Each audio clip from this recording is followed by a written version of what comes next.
Setiap hari, tanpa kita sadari, kita saling mempengaruhi, membentuk sesuatu yang lebih besar dari sekedar pertemuan.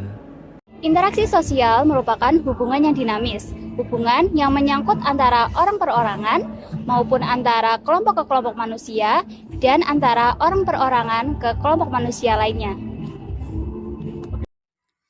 Syarat terjadinya interaksi sosial. Pertama, adanya kontak sosial. Ada hubungan langsung atau tidak langsung antar individu. Misalnya bertemu, berbicara, dan mengirim pesan. Kedua, adanya komunikasi. Ada penyampaian pesan atau informasi yang bisa dipahami oleh kedua belah pihak. Tanpa dua hal ini, interaksi tidak akan terjadi.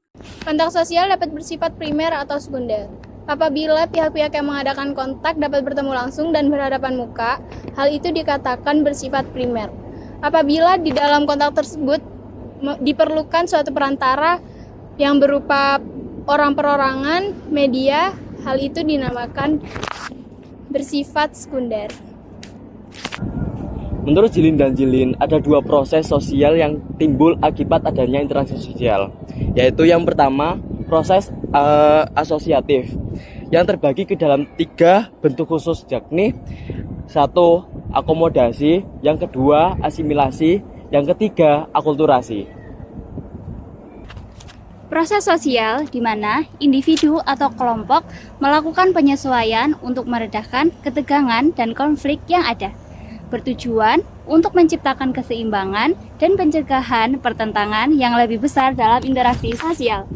Asimilasi merupakan suatu proses sosial dalam taraf kelanjutan yang ditandai dengan adanya usaha-usaha mengurangi perbedaan-perbedaan yang terdapat di antara individu atau kelompok.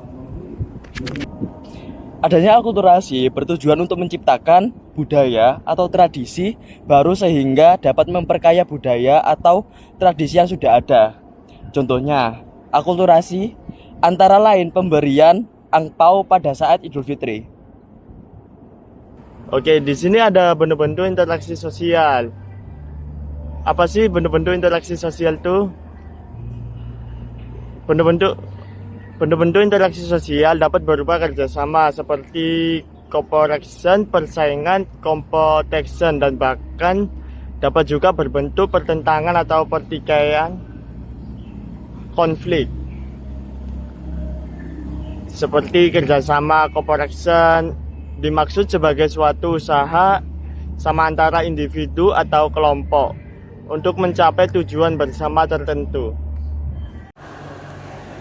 Ada 5 bentuk kerjasama, yaitu yang pertama, kerukunan yang mencakup gotong royong dan tolong-menolong. Yang kedua, bargaining, pelaksanaan perjanjian mengenai pertukaran barang-barang dan jasa-jasa antara dua organisasi atau lebih. Yang ketiga, kooptasi, proses penerimaan unsur-unsur baru dalam kepemimpinan dan pelaksanaan politik untuk menghindari konflik yang bisa merusak suatu organisasi. Unsur-unsur baru tersebut bisa berupa pergantian pemimpin atau kebijakan yang dilakukan pemimpin tersebut. Yang keempat, koalisi.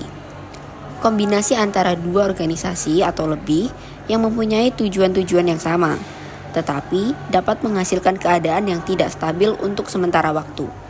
Karena dua organisasi tersebut kemungkinan mempunyai struktur yang tidak sama antara satu dengan lainnya. Dan yang terakhir, joint venture, kerjasama dalam pengusahaan proyek-proyek tertentu dan dalam waktu-waktu tertentu. Persaingan atau competition merupakan suatu proses sosial di mana individu atau kelompok yang bersaing mencari suatu keuntungan, dan umumnya dengan cara menarik perhatian atau mempertajam prasangka yang telah ada, tanpa mempergunakan kekerasan atau ancaman. Dan bentuknya pun berbeda-beda, di antaranya 1. Persaingan ekonomi, yang kedua, persaingan kebudayaan, dan yang ketiga, persaingan untuk mencapai suatu kedudukan dan peranan tertentu dalam masyarakat, dan yang terakhir, persaingan karena perbedaan ras. Pertikaian konflik suatu proses sosial di mana individu atau kelompok berusaha memenuhi tujuan dengan jalan menentang pihak lawan dengan ancaman atau kekerasan sebab terjadi pertentangan yang menyangkut suatu tujuan, nilai, atau kepentingan. Sepanjang tidak berlawanan dengan pola-pola hubungan sosial di dalam struktur sosial tertentu, maka pertentangan tersebut bersifat positif. Jika sebaliknya, berarti pertentangan tersebut bersifat negatif. Dan banyak sekali bentuk dari pertentangan ini, seperti 1. Pertentangan pribadi, 2. Pertentangan rasial, 3. Pertentangan antara kelas sosial, dan 4. Pertentangan politik, 5. Pertentangan yang bersifat internasional. Kesimpulan, interaksi sosial pada umumnya merupakan kebutuhan setiap manusia. Setiap manusia merupakan makhluk sosial. Maka dari itu, setiap mereka membutuhkan interaksi dengan sesamanya, sehingga manusia dapat bertahan hidup.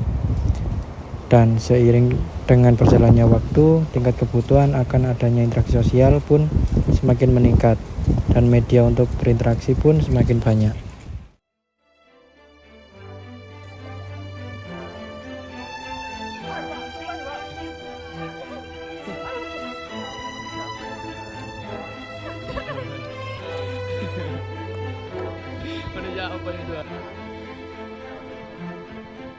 Turunnya ya.